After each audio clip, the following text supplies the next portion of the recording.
大家好，在镜头左侧呢是芹菜哈，右侧则是绿卷须生菜。一直习惯使用垫高种植的方式哈，生菜种在较低洼处呢，就是感觉不顺手了。于是呢，在芦笋移植完之后呢，又利用瓦片哈来垫高种植啊，也可避免呢狗直接踩进去哈。因为不想将土垫得过高哈，毕竟呢搬运土壤不是件轻松的事啊，所以呢瓦片就没有利用卡榫哈，而是采用横摆的方式啦。因为两侧都铺有砖头卡住哈，原则上是不难啦。在内部下方呢，先填补了一些晒干的草啊，除了消化杂草去处呢，也是提供给蚯蚓食物哈。现在要做的是补上土壤这件事啊，而这些土呢，算是得来不易哈。光是要从前院的下方田里最远处呢，搬到后院呢，就有段距离啊。这个位置其实是当初为了快速除草哈所留下的产物啦。内部呢是堆放拔起的带土杂草啦。本来现在的挖掘处呢是个环状凹槽哈，但早已被杂草携带的土壤与盐分呢给淹没了啦。正常而言呢，这应该是非常疏松的土壤哈。不过大量的水呢，将土壤与盐分融在一起了啦。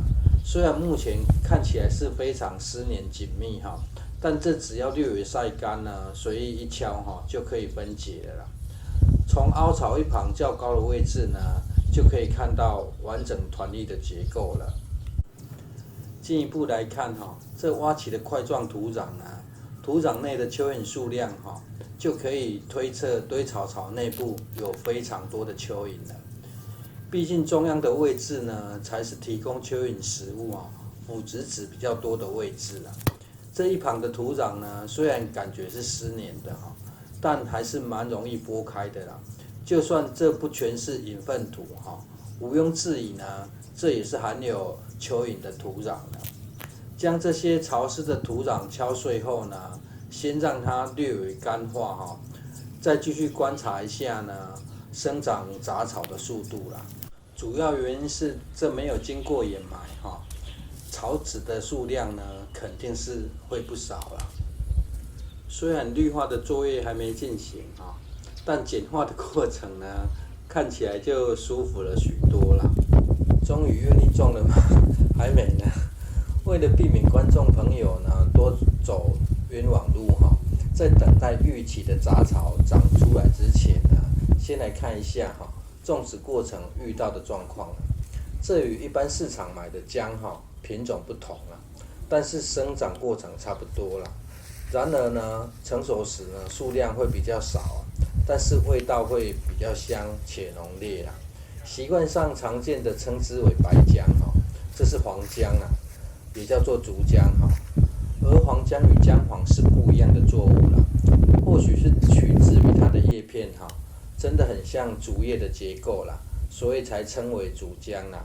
也因为这个原因呢，才将它纳入菜花园的造景使用哈。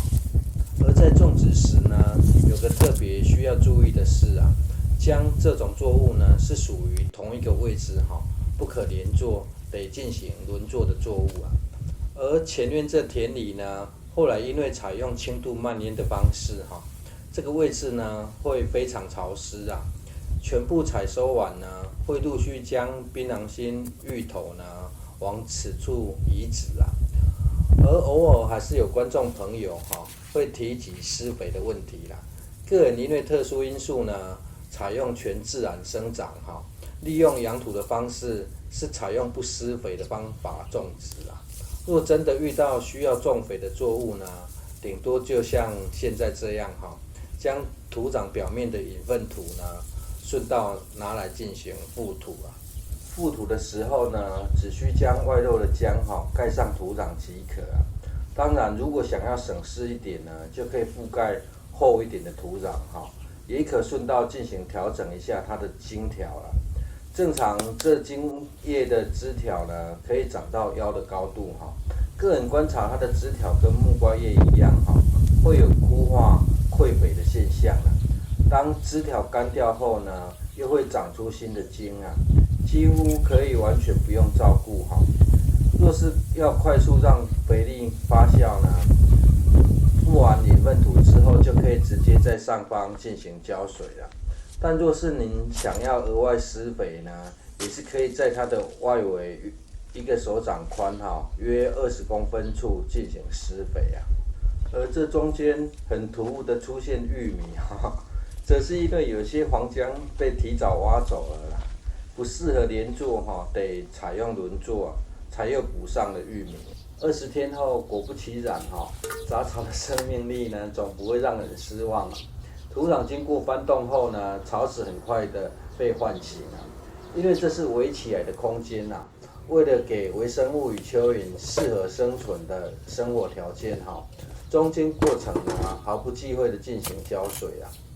有时看别人做的菜床堆得非常高啊，除了可以不用弯腰施作外呢，独立出来的空间呢，也会更方便规划与除草了。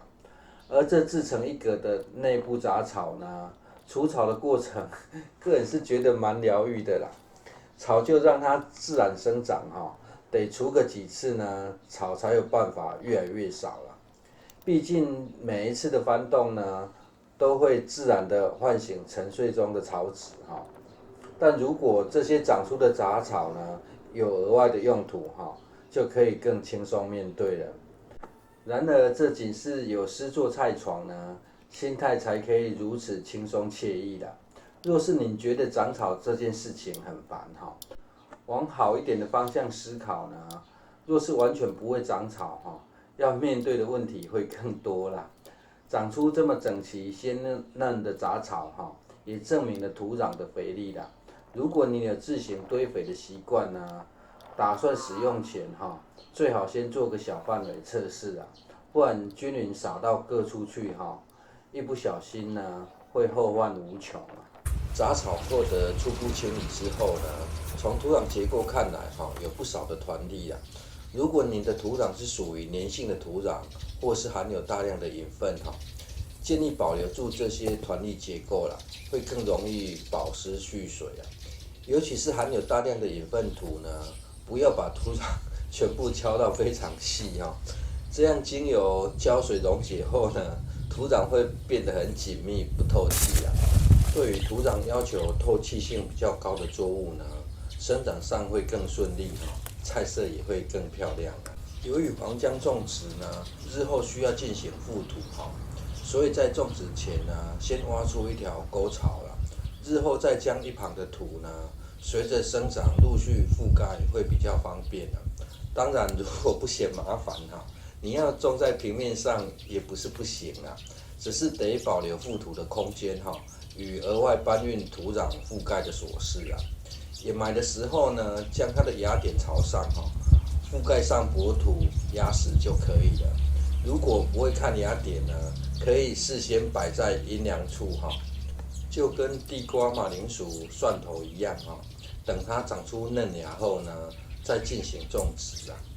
而在种植的时候呢，有个小技巧沟槽里有种植的位置呢，覆土后会比较高啊。先不用把一旁较低处也填平这样浇水时呢，可以直接浇在凹槽处了，让它进行蔓延过覆土的高度这样就可以避免浇水时呢，又将覆土给冲刷起来了。这样除了会方便浇水呢，也很容易知道是种在什么位置啊。另外有个重要的事情忘记交代姜的茎跟叶片呢，虽然很像竹子的结构了，但本身所要求的日照不高所以最好选择种在低日照的位置，会长得比较好。个人种植的位置呢，左侧上方其实有个棚架目前是种植百香果了，这之后呢有遮阳的效果了。右侧走道一旁呢，则是种植芦笋也多少有遮阳的效果了。而在住家后面呢，本来也有种个几株啦，感觉家母是把土壤当成冰箱需要的时候呢，就去挖取一些来用了。因为种植时呢，已经有点小芽冒出3天后呢，就可发现4丛中有3丛已经冒出新叶了。因为兼具造景使用呢，一丛给的宽度约50×50公分的空间呢，在经过1星期之后呢，4丛就都已经长出来哈。种植本身是不难啦，如果要当造景作物呢，最好是选择长天期的作物为主啦。再次提醒你哈，梅雨季节就要到了啦，除草很重要之外呢，懒人种植法也是可以利用梅雨前呢，进行一些作物的播种育苗，会省事不少啦。雨停后呢，就可以准备进行移苗的动作了。谢谢收看。